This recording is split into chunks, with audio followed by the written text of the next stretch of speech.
First of all, Happy New Year. It's been a while for me actually, but it's a new year for most of us. So it seems it works on Twitch. So I'm gonna close the extra screen, and I'm thrilled today to have Glenn with us. So he's actually in a neighbor country. He's not too far away from where I am, and we are gonna learn all together about PHP Client, which is a project Glenn has been involved for a while. So for those of us who are a bit familiar with Neo4j, there used to be a very well-known PHP driver back in the day that used to work very well with Neo4j. But then for the last, I don't know, couple of years or 3 years, there hadn't been any maintenance solutions. And with the emergence of solutions like Neo4j or AuraDB, then you PHP developers did not have any solutions for PHP applications, basically. So they were stuck. So lucky for us, Glenn saved the day and started getting involved in the PHP client development. And so today, of course, please ask any questions during the course of the stream, but we'll learn about how to build a PHP application with this PHP client, and see how it works with AuraDB or any Neo4j deployment for that matter. So today it's gonna be a self-contained episode in a way, so more of a tutorial thing, getting started experience that Glenn is gonna show, and then we are gonna start. Maybe not next week, but in a couple of weeks, we're gonna start a series with more in-depth and more focused, on an hour theme episodes. So those will be a bit more like the live coding experience, which might mean also unexpected surprises, but hopefully not. And anyway, we're just all here to learn. So yes, so welcome everyone. Again, if you have questions, please ask them, and I will make sure to monitor them, and so Glenn can tackle them. And without much further ado, I will just let Glenn take over, and enjoy the show. And I will just mute myself for now. All right. Hello, everyone. So good afternoon, at least in Belgium, where I am right now. It's good afternoon. So thank you for the nice introduction. So indeed, you're going to build an application today. I've done quite a bit of preparation for this. So since the title of the stream will be Neo4j Loves PHP, I thought we would stay a little bit on the corny side and build an API about friends. So you can create users, connect them as they are friends, and then start querying their relationships. So this is kind of the end goal. So I'm going to show it in a little bit at the start. And then later on, before we are, I prepared the API for the most part, but some few parts we will have to program ourselves live. And before that, we start doing that, I will also show a little bit more high level how the driver works, how you can make your own connections, how you can connect to AuraDB, stuff like that. So yeah, if there aren't really any questions, then I'll dive right into it, I guess, if that's okay by you, Flora. Perfect. So as you can see here, this is like the basic documentation of the API. So it's a very basic REST API. So there is a way to return all the user system. You can request a user, create a user, delete one from the system. You can get the friends of a user, make them friends, or sadly make them break up. And of course, then this is like the more graph thing we can do. We can calculate the distance. So for example, if there is a friend of a friend and you request a distance between these two persons, the distance would be 2. So because there are 2 relationships in between them, if that makes sense. If it doesn't, don't worry, it'll make sense soon. So just as a proof of concept, I've opened up Postman to show you how it works. So I'll show a different screen right now. So share. So since it's all been documented in OpenAPI, Postman understands this. This is quite easy. I'll show the OpenAPI documentation later on. But these are, again, all the types of requests we can do. So if we're going to look at the users in the system right now, you can see right here, my screen is a little zoomed in, so there isn't a lot of screen real estate right here. But I've created a user called Neo4j, a random name, and then PHP. So these are the 3 people in the system right now. We can create another one very easily. For example, we can create Florent Neo4j like this, and we can send it. And it returns a 201 status code, which means it is created. We can check this, of course, if we go and look at the users. There are now 4 users. Florent is also in here.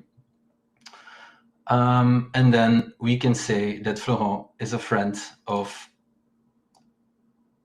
Neo4j by doing a put request right here. So this works with IDs. If you have some time, you can use it. We can make it that it uses names, because this is, of course, not very human readable. So this is friend A, and then we have Neo4j like this. We can put it in here as well and send it. And there we go. It returns a 201 because it's been created. This has been a put request, which means if you run it again, it won't create another one because it already exists. And as you can see, it returns an OK status code. So nothing has been created at this point. And then we can, of course, query it. So if we take this ID again, and we go to getting the friend of a user, we can change the ID here. And we can see that Neo is a friend of Florent. And vice versa, because these relationships are bidirectional. Not necessarily in the database, but we can show how this works. Like Neo4j has a lot more friends. As you can see, it has PHP as a friend, Florent, and Jack right here. So yeah, that's basically the gist of the API. So yeah, if there aren't really any questions about this, then I will just dive right into the code on how to do this. No questions as far as I can see, so you can go ahead. Perfect.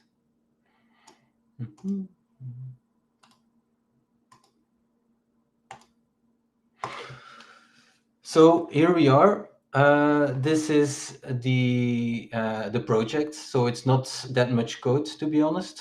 The OpenAPI documentation, it's essentially also readable by computers. It's a standard.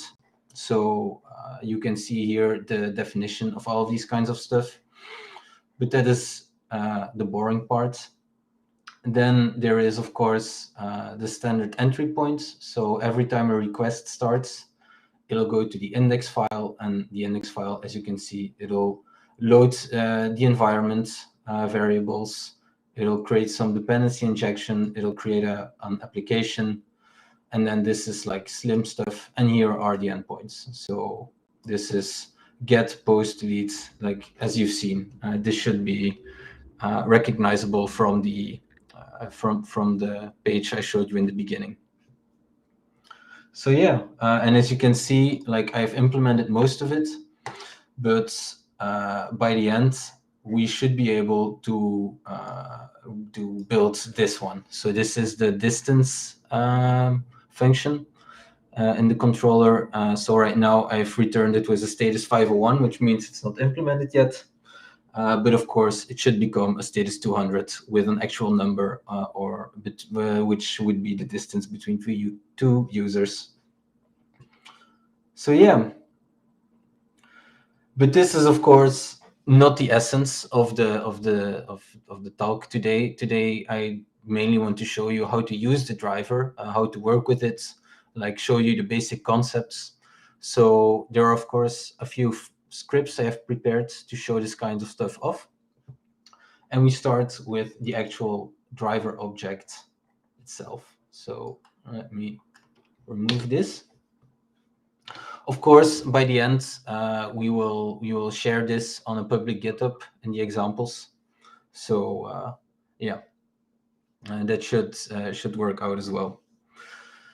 To begin, there is this in this script. There is one line which doesn't really have anything to do with our library, with the client itself. This is .env, and then we load the environment.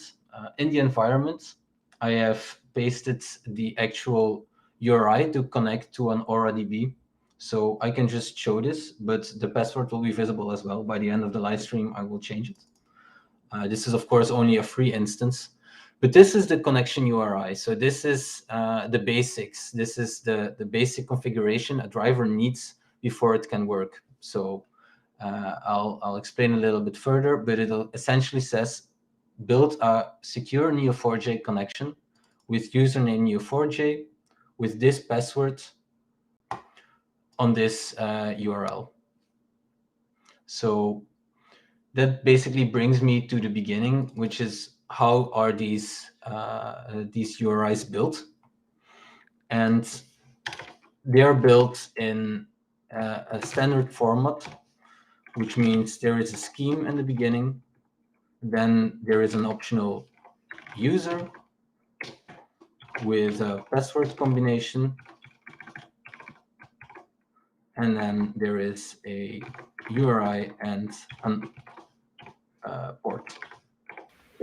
So there is a question, so I might interrupt you here, from Jan on LinkedIn. So I will just show it and read it loud. Do queries seem to be written inside the controller? Is there an OGM behind the scene? Okay. So this one is supposed to be as simple as possible. So yes, these are just controllers writing directly to the database. Of course, in a real application, it's not supposed to happen like this. There are supposed to be some more abstractions in between, using a repository pattern or an OGM, as Jan asked. There is a very basic one, which means it just maps nodes, relationships, stuff like that as actual objects. But there isn't really a smart solution yet. We are working on a Laravel integration, Neo4j. There is already a release candidate live, so you can already start using it, but it's not that stable. So it should take us a few more weeks before it'll be stable, and then, of course, we'll write a blog post about it. So yeah, that would be an actual OGM, if that answers the question.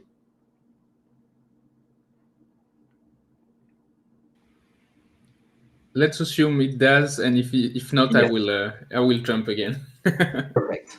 So this is, I was just explaining about the basic configuration to create a driver. So I was talking about that there was a scheme, user, password, URI, and a port, and they all have sensible defaults. So if the scheme has not been filled in, it'll be a bold scheme.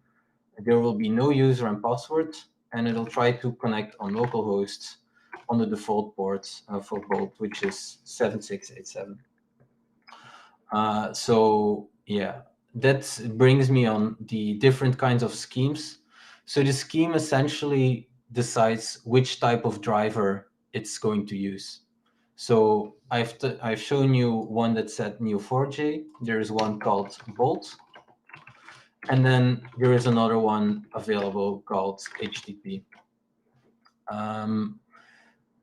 In essence, Bolt and Neo4j are the most important ones. Bolt is essentially a very fast connection using the Bolt protocol, but it won't have auto-routing available and stuff like that. If you are working in a cluster environment, or if you're using AuraDB, you need to use Neo4j. So Neo4j is essentially built on top of the Bolt protocol, and if it's essentially aware of the fact that it could be in a cluster, and it'll do the relevant routing for queries and stuff like that in there. Then, of course, you can extend these a little bit. So you can have Neo4j, but you can have Neo4j plus S and Neo4j plus SSC. This is all also available in documentation of the library, of course.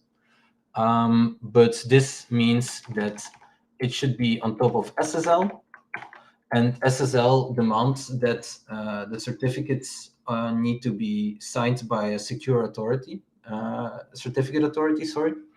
If you, for example, are doing it on local development, you want to use SSL, you need to sign it yourself, which is what SSC stands for, self-signed certificate. So it won't crash if it detects a self-signed certificate. The same is true with Bolt. There is a Bolt plus S connection and a Bolt plus SSC connection. It's the same story. And HTTP is a lot more simple. It's HTTP or HTTPS. Those are the only two options there, really. So yeah, if we take a look here, this is like the canonical example. You want to create a driver. What you do is you don't put it immediately inside the code, of course, in a real application. So like most people put it in environments in the server environment, which is why I did it like this. And this Neo4j URI resolves to this URI, of course.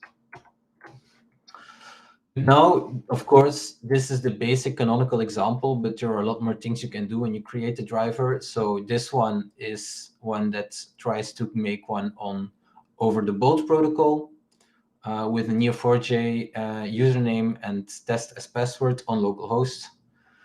This one tries to create a Neo4j driver on localhost on a different port, and it tries to disable the authentication. So there are different ways of authenticating in Neo4j. You can just simply choose not to authenticate, and you will have to need to configure your server to do that.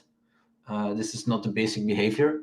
The basic behavior available in Authenticate is basic, so which is username and password. The default is from URL, which is when it is going to look inside URL, and if it finds a username and password in there, it'll use that to authenticate. And if it doesn't find one, it'll disable it. But there is also, since Neo4j 4.4, which is very recent, there is also the OpenID Connect protocol to authenticate, and the driver also understands this. So if you have an OpenID token available, you can pass it and use that as authentication. So you can put that right here in this example or you can use Kerberos. And I am not an expert on Kerberos, so sadly I cannot tell you a lot about this. But it's a different way of authentication. So talking about authentication, there is a question from Femi Yusuf from Twitch. Is there a way to pull the credentials from a vault? So I guess contrasting with, writing them in plain text in the application. Yes. This is more about the separation of concerns. So of course you're in a PHP environment. So if you have a vault, you'll probably need to program it yourself. But I don't really know what you mean by a vault. If that means like a database or something like KeePass. It's definitely possible, but not with the driver. You're supposed to program something that gets it from the vault and then pass it through the basic authentication. I guess that answers the question. It's probably like what HashiCorp offers or similar, like how to manage your secrets with these kind of things. Yeah, I can, like in my own work, what I usually do is I just use the secrets in Docker or Jenkins, and then it's automatically passed in the environment when it runs. So that's the way I do it usually. And in this example, we are using the .env library to load it from a .env file. But I don't think that counts as a vault, to be honest. I don't really know what that means. So yeah. Then Thank this you. is like, yeah. Is there another question? No, I just said thank you for answering this. If there is any follow-up question from Femi Yusuf, I will tell you. Perfect. So this is another example. If you want to have another database, there are two ways of doing it. But if you want to do it in the URI already, you can simply by doing like setting it as a query parameter, database equals my database. So that's another example. And then, of course, there is also a user agent. So when the driver talks to the server, it uses something called a user agent to identify itself, to say like, hey, this is the application that's actually talking to you. And by default, it's just the driver name and then the driver version. But you can override this behavior through the driver configuration, and then you can set it here. So that's basically it. So that's the essence of creating a driver. And from a driver, there are only two methods. You can either verify the connectivity, or you can create a session. And the session is essentially where you will run your queries, which is the next script I'll be showing. But if we run this, like, it's quite a dumb piece of code, but if you run this, you can see that it created a driver. I echo it out somewhere, probably around here. I create a driver, then I create a session, which you can see here. Then I'll verify the connectivity. It says that I can connect to the database. So the connection has been verified. If I were to pass a URL that is wrong, I don't know, this one, for example, doesn't exist. If I would paste it in here, it'll probably say cannot connect to the database. Cannot connect to the database. So yeah, because of course on my local host there is no Neo4j server running on port 777. So that's a way to verify it before, without getting an exception or something like that beforehand. So yeah, if there aren't really any questions about the basics on the driver and constructing it, I'll just go right on to the session. Yeah, go ahead. Sounds good. Okay, so the session is basically where it's a very lightweight object, but it'll probably be the object you'll be working the most with. It's essentially the place where you can run all your queries. So in this example, again, I load environment variables, I create the driver, I echo that I created it, and then I create a session. And the session has quite a few methods, but the most important one is that you can run something on it, you can run multiple statements, and then you can do some transaction stuff or request on transaction object. But the transaction object we'll be seeing later on. But simply running a query is as simple as just using run and then doing like return one as one. Of course, you don't need a database to do this. You can do a lot smarter queries, but this is like a basic example of how to run something. Here again, I use this example, but I also keep track of the result. So I store it in a variable, and then it will return a summarized result. So a summary means that it has not only the results in the form of keys and rows, in the form of a list of rows, resulting rows, but it'll also have a summary in there. But I'll talk a lot more about that in a few minutes. Like here, what I do is I have a result, I request the first row, which is, there is only one if I do this query, and then I get the column 1. So if I were to run this, and then I would exit, I don't want to run all the other stuff. If I run this, it should, yeah, it echoed out 1 because, well, it ran the query and then it echoed 1. One of the aspects on this is, if you do this is more like a pro tip if you're actually developing. If I do result and then do first, it says the result is mixed. So right now I don't have any help from my editor saying what type of results I actually have. But what you can do is, in this example, you can just request it. You can just help the editor a little bit by saying, well, I want to get it as a map or as a cipher map. I want to get the first row, which starts at 0 because programmers count from 0. And then we have an actual map of results. And on this part, we can just say, okay, I want to get 1. But this is the same problem. Now I have no editor integration because it thinks it is a mixed type. So if I want to do something, there are no suggestions. So I can say get as int.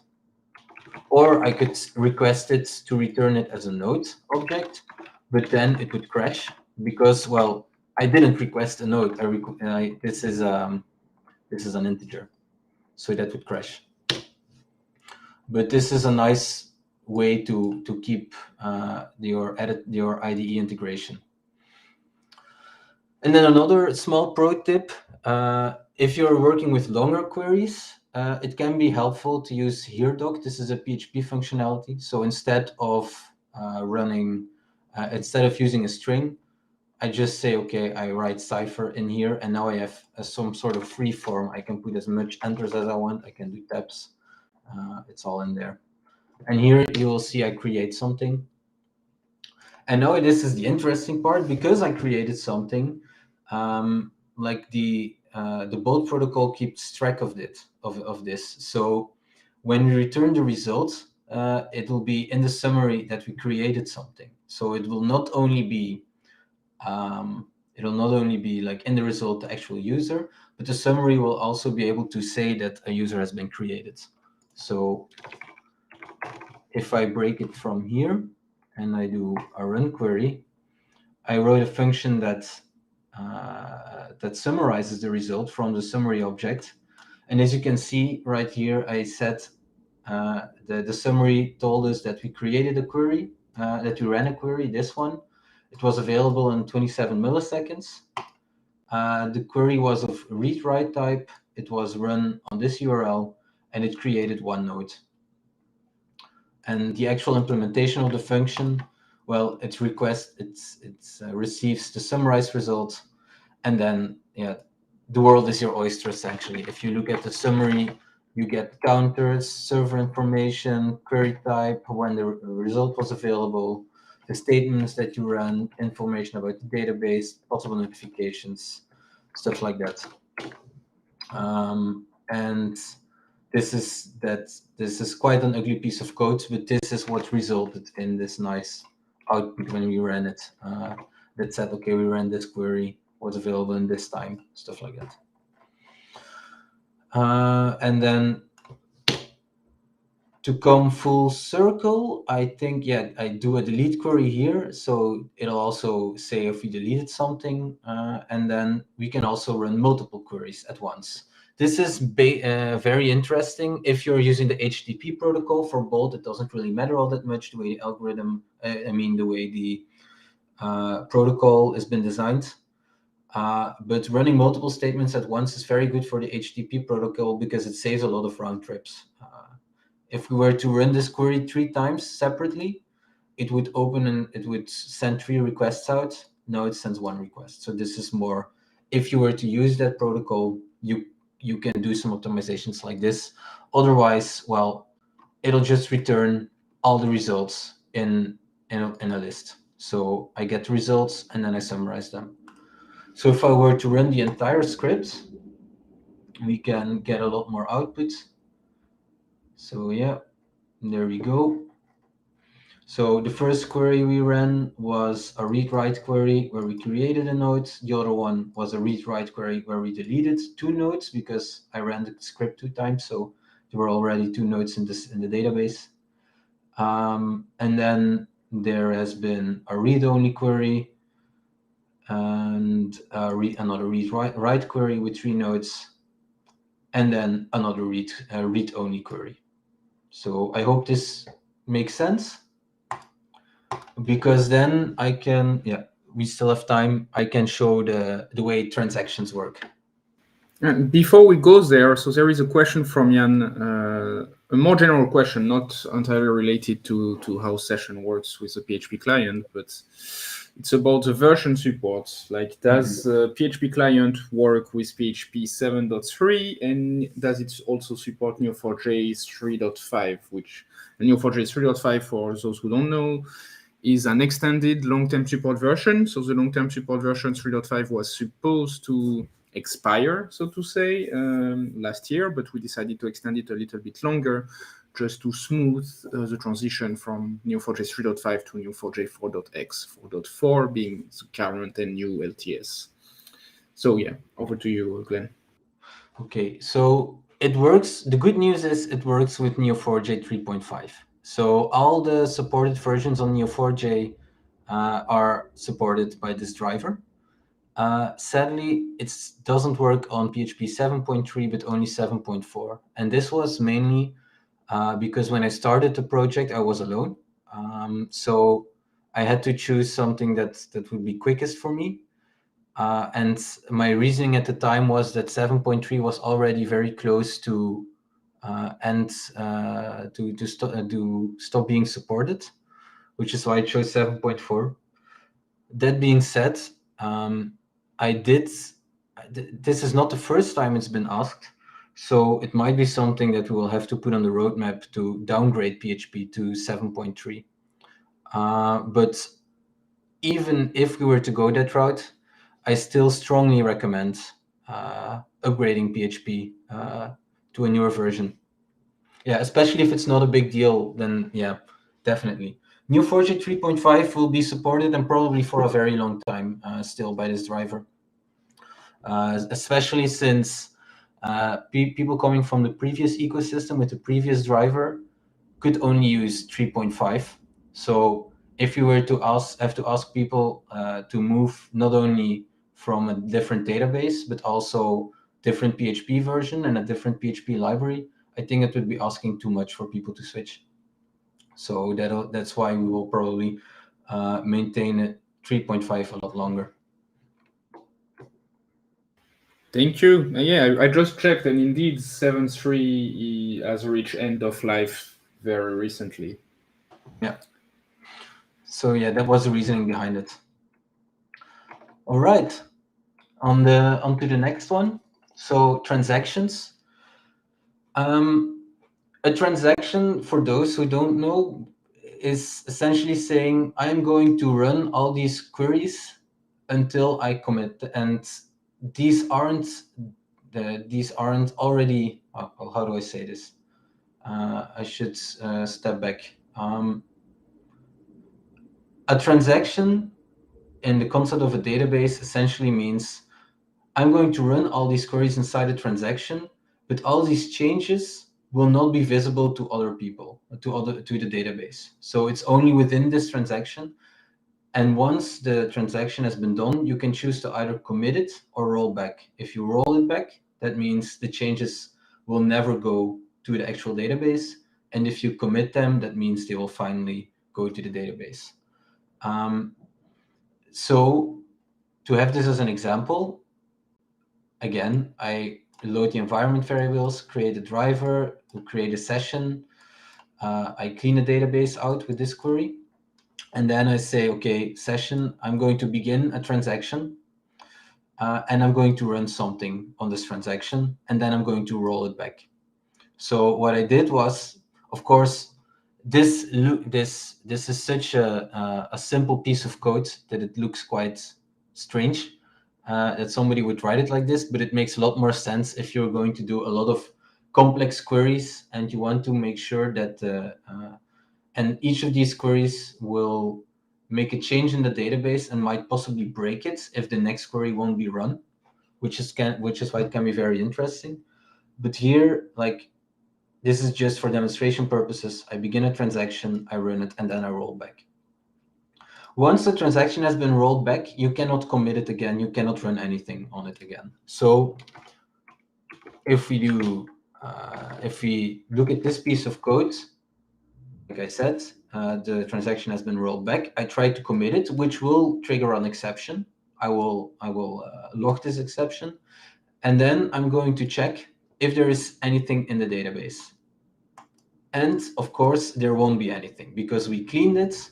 We have created one, but it was within a transaction, which we have rolled back. So it's not in the actual database.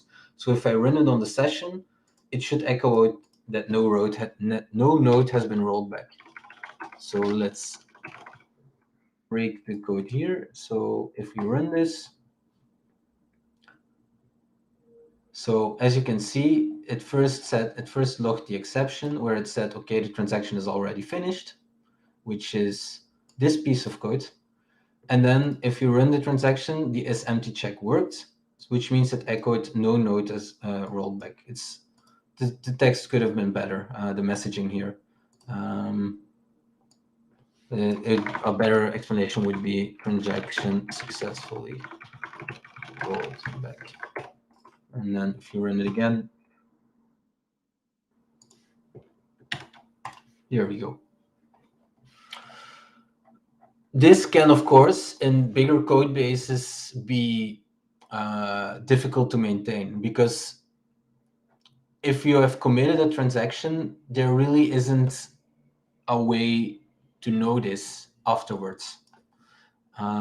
What I mean by that is, for example, if you pass the transaction object in a more complex system between different other objects, it will be difficult to know what's been committed or not. So there is an easier way, which is auto-committed transactions, which is this one. So what we do here is we say to the session, start a transaction, and I pass it a function which receives the transaction. And then I can run on it everything I want, and it'll be committed for me. So I cannot, as you can see here in this transaction object, I cannot even run commit. I can only do run statement, and run statements. So this is a good way to introduce some kind of safety. This also is a very fancy piece of code because in more complex systems, more complex environments with Neo4j clusters, there can be some obscure errors which can happen in a fraction of a second.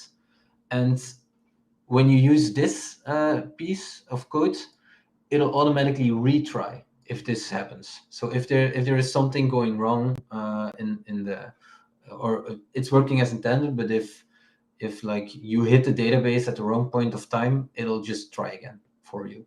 So it's another piece of safety to use this. You lose this safety if you immediately run on a session and you run it. There is like a very small chance something might go wrong, but it's mostly when you are on longer, bigger transactions, and then it's better to use this kind of logic.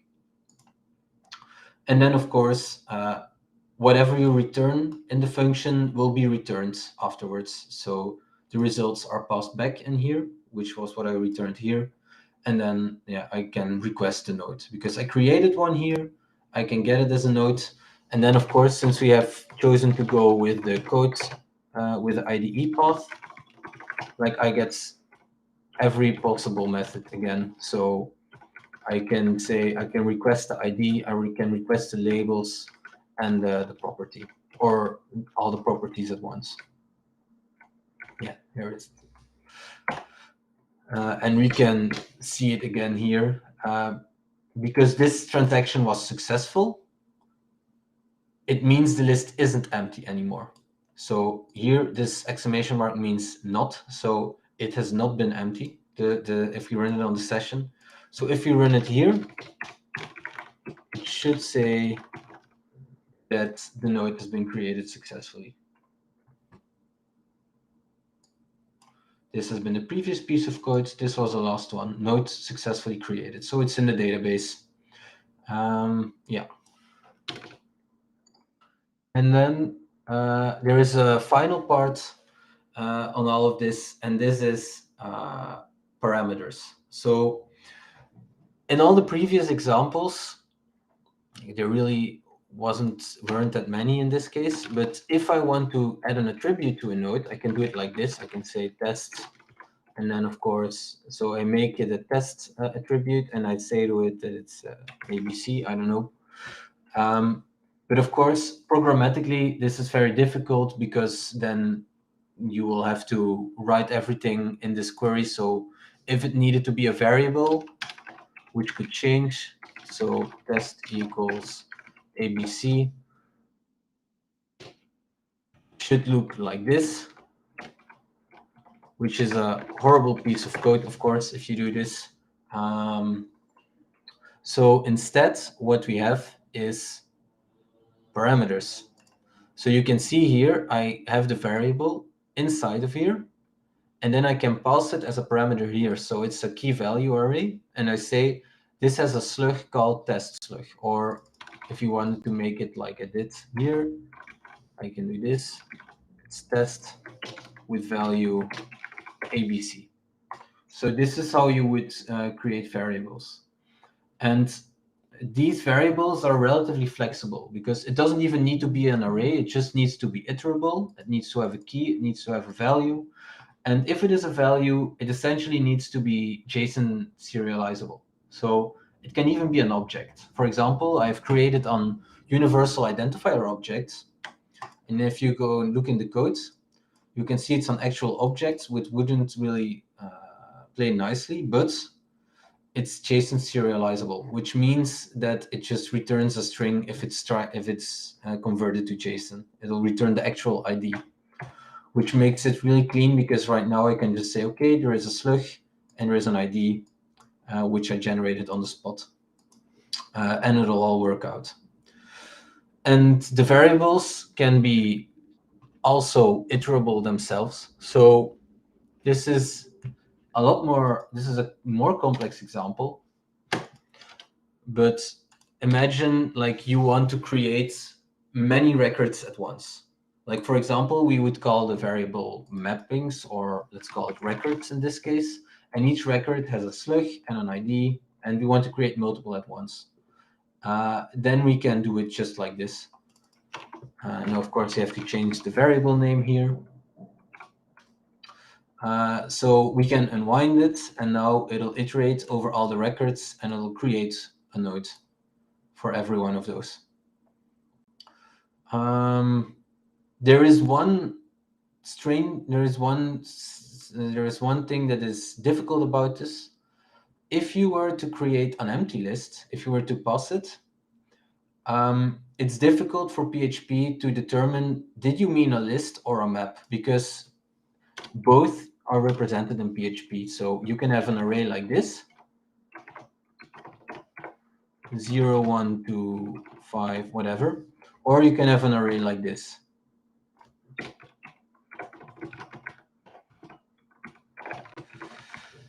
And if you look at the code like this, it's very easy to say, this is a list,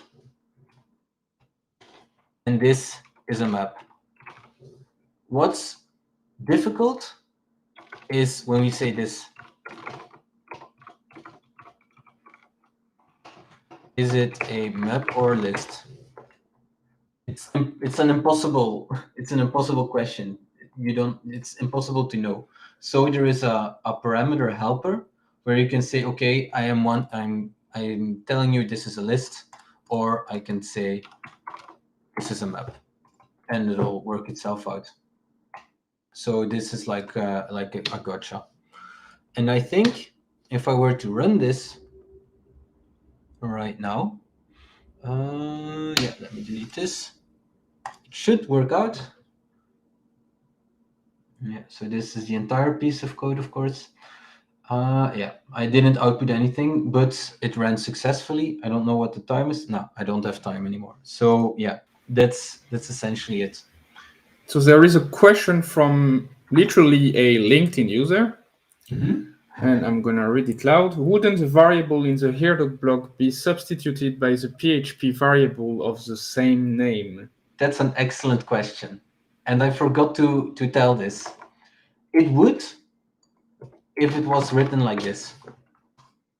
And then it errors also, because then it'll try to interpolate a PHP variable in there.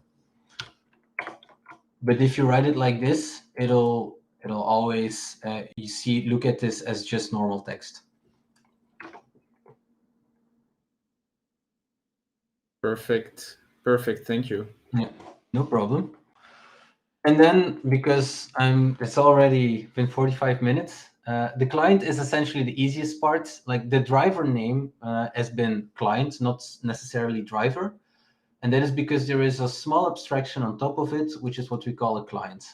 And here, what a client is essentially, it's just a manager of different drivers. So here we created all the drivers from the first example, and here, and I put them in this client. And what you do is you have a client builder. So it's a factory pattern, and you say with a driver, and then you have an alias and the actual URI. And then you can, of course, do some more overrides of the authentication and stuff like that. But you can see here, I keep adding all the drivers. I set a default driver configuration as well. So all the drivers will have the user agent, my amazing app 9000. And then I explicitly say that the default driver is the one with the name default. So this one, which is the only one that works in this example. All the other ones won't work. And I've written about this. So the client holds multiple drivers, so you can request them based on their alias. So I have all the aliases here. I iterate over them, and I try to verify their connectivity. And then, of course, if I run this, you will see that most of them cannot connect. I cannot connect with Bolt, with Neo4j, with HTTP, with OEDC, but I can connect with the default driver. So yeah, and here you can see that depending on the scheme you gave, it'll be a Bolt driver, Neo4j driver, HTTP driver. This is just for demonstration purposes. Like I echo out the class of the driver here. And then to prove my point, I also ran a query. The client has essentially just also, it's almost the same API than a session. So it has run statements, stuff like that. It has it all. But it has let me do the run one. So let me say it like this. You have a statement, I think that's parameter name. You have the parameters, and you have an alias. So if you want to pick another than the default one, you can say, I want to run it on OEDC. And I haven't done this yet, but it should just crash because it cannot connect. Yeah, here it crashed. There is a connection exception because it's been refused by localhost. If I use the default one, it'll work.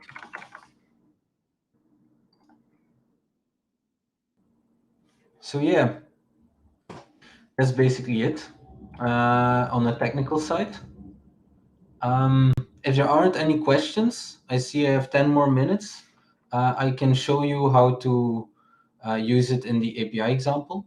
And otherwise, we will keep answering the questions because this has been the most important part.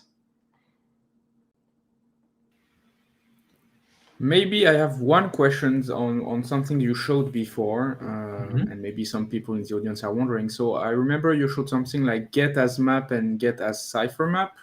So what's the difference? Yeah. So this is basic. They're essentially the same. Let me look at the example. There we go. So the difference here is cipher map is aware of cipher objects, while a normal map is not. So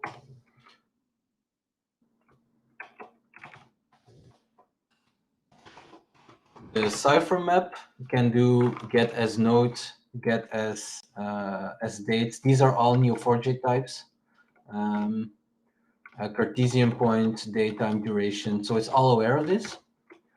But if you use map 1, it won't have get as node because it's just a map. It won't notice. So it's a lot more basic. You can get it as null. You can get it as an int, stuff like that. So that was basically the only difference, if that makes sense. All right. Makes sense. Yes. Thank you.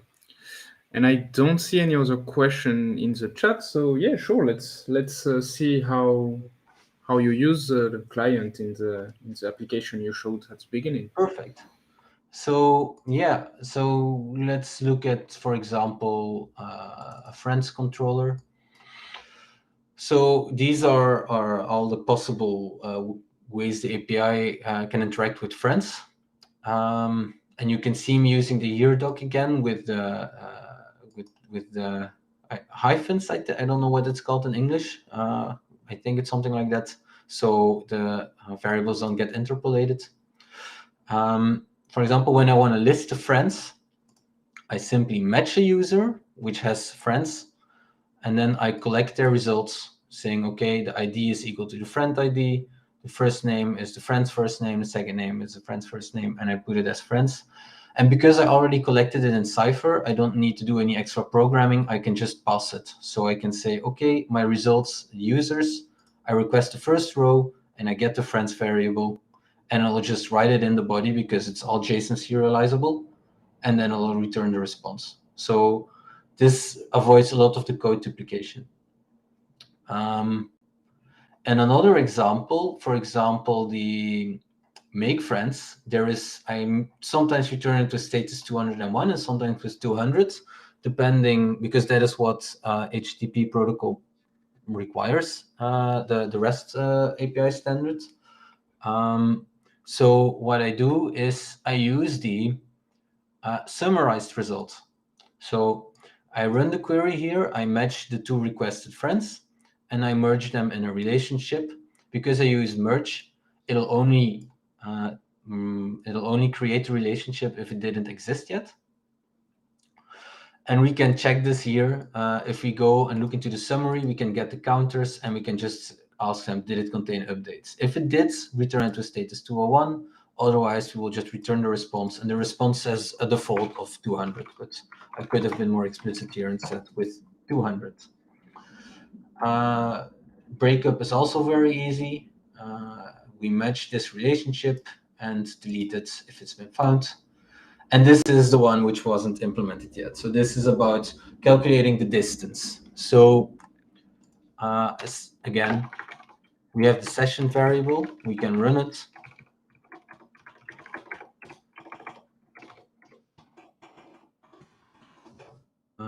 Like this.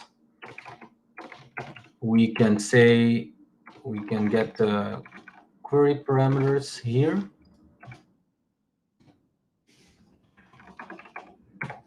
So I just immediately pass it. This is only safe if you validated the request, of course. Otherwise, you don't know what you're really putting into your query.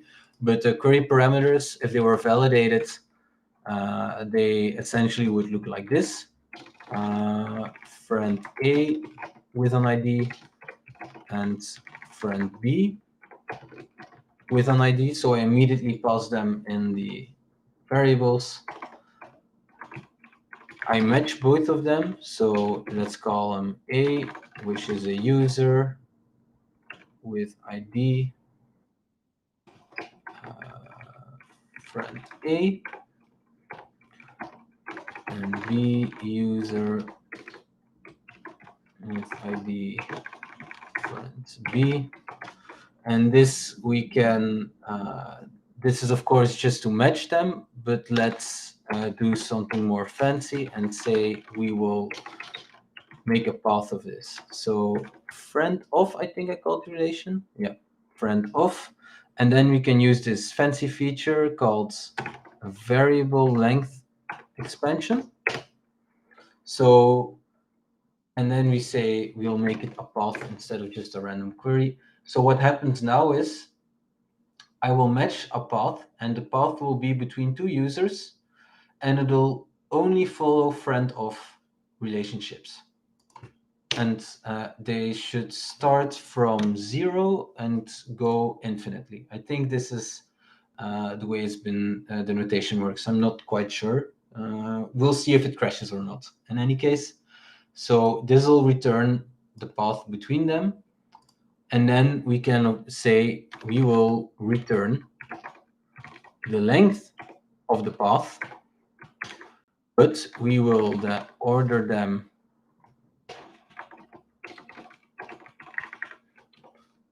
order by length. We want to look, of course, for the shortest path. So we will order them by ascending order.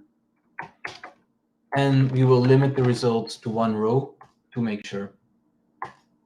So this is the first version of the query. We will request the results. And now, of course, it could be a very sad situation where there is no connection between the two users because they don't have any common friends. So what we can do in that case is we will have to check this. So we will say if result is empty. Well, if it's empty, we will return null. So we will get the response, get the body, and write in JSON null. Else, we will get the response, add body, right. And while you are writing the response, there is a question of Jan again. So thanks a lot, Jan, for being so active and asking so many questions. The question is, are the results of match, can the results of match be an iterator object instead of an array to avoid memory issues when the amount of results is pretty big?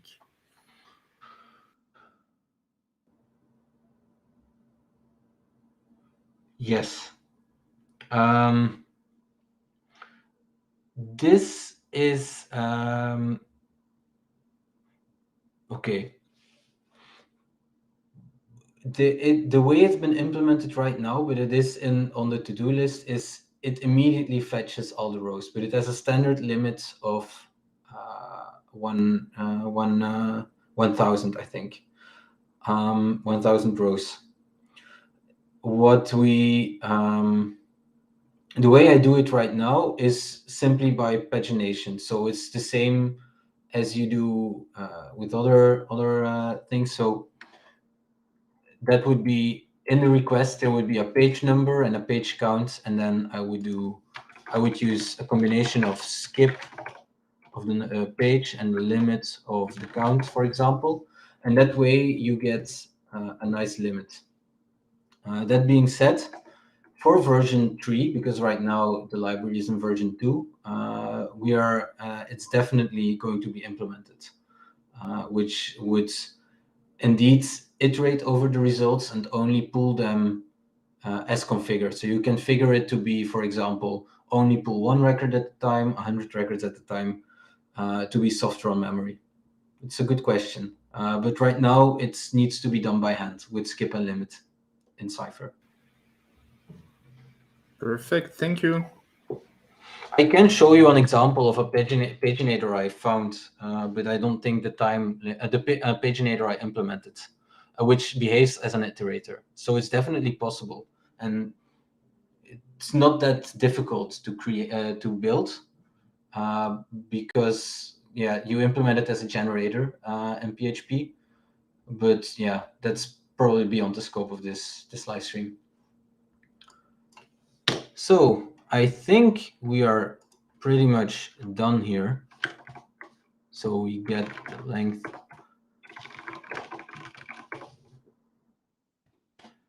So to go around this, we do a path match. We return the length. We'll order it and limit it by 1. Then we will check if it is empty. We will return null, and otherwise we will return the first row on the get column length. So yeah, that should be it, and then we return it. No, this is the moment where we have to check it, of course, if it works.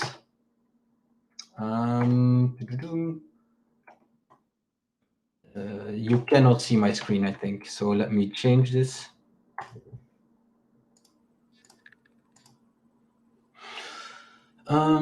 I think because I cleaned the database, it's empty. So if I get all the users in the system, I send it. Yeah, they're gone. So let's create 2 of them. our tree. Yeah, we can create this one.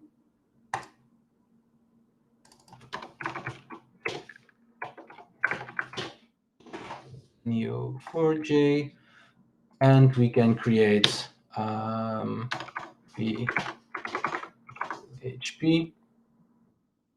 So now we've created these three. Let's get them.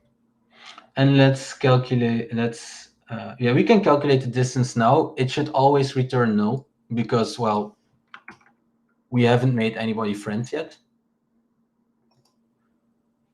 So let's take a look. We calculate the distance, friend A, and of course,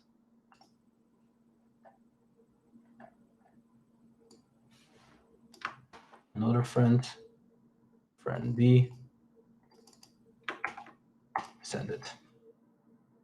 Yeah, it returned null, which is working as intended, but now let's make it a little bit more fancy and say that friend A and friend B, let's make some people friends.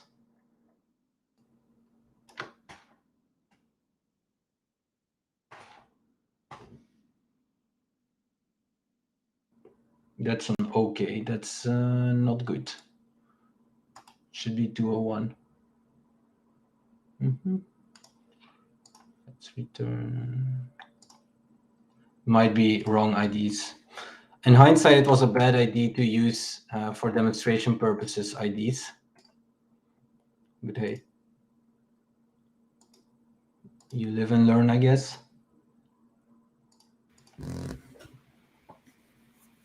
Yeah, it's not a real live stream if there is not a live mistake at least, so don't worry. Let's go this one and this one.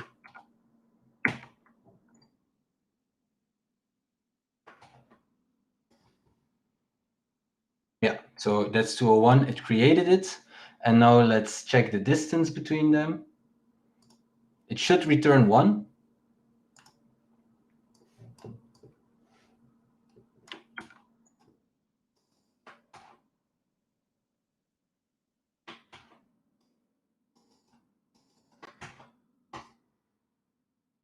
Yeah, that's 1. And then to finish it, we can check if we can create one with 2. So if we will do this one, friend A, friend B, B9.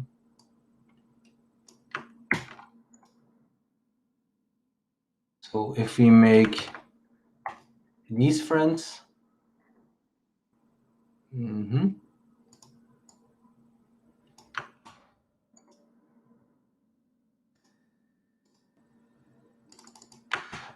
these ones should have a distance of 2 between them. Yeah, so they have a distance of 2. So they have one common friend, which was, it's getting a bit confusing, Neo4j. So Florent is friends with Neo4j, PHP is friends with Neo4j. So that means there is a distance of 2 between Florent and PHP.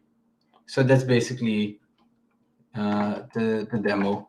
So this was mainly to show you how easy it can be to leverage PHP in an application for these. This is like a typical problem for graph databases, so I implemented it. So that's it. Perfect, thank you. And to wrap this up, so I told in the beginning, we will then start a series in a couple of weeks, going from theme to theme, with much more focused and much greater detail on how we can use a PHP client and driver. And maybe one final question for you, Glenn, while we are doing this live stream, is so I guess maybe some of the people in the audience have used the GraphAware driver in the past, so the PHP drivers that existed before the PHP client you've created now. And what's the transition path for them? What would you advise them to do if they are stuck currently with a GraphAware driver and they want to move to yours? I think it depends. If the end goal is to use, if you want to get up and running as soon as possible with the newer versions of Neo4j, it'll be easiest to use the legacy clients. We have an implementation that uses the new driver underneath. So that makes it seamless. You can just upgrade. It's in the Neo4j PHP namespace on GitHub. And otherwise, I would just try it out. I would install both libraries and start working. The differences aren't that big, but they are there. So I think the best point of action would be to simply when you build a new controller or try use one of those controllers and start using it with the new client and see how it works out, if there are any issues or not. It shouldn't be a big change. Cool, thanks. It's good to know. So I guess I don't see any more questions here, so we can wrap this up. So thank you again for joining today, Glenn. I believe we will have a short blog post summarizing what we've learned today, so it should probably being published next week. Yeah. And then and we'll share the links to the repository. So for the code that Glenn has shown today, so it will be published and available soon. And the blog post will take us again through the steps of what we've done today. So if you have not watched this stream live, you can get some background context as well. So see you in a couple of weeks for more PHP adventures, or otherwise there are regular streams to learn about Aura, data science, etc. So of course, do not miss those either. Thanks again for being so engaged, and then we'll see you in a couple of weeks otherwise. Thank you, and bye-bye.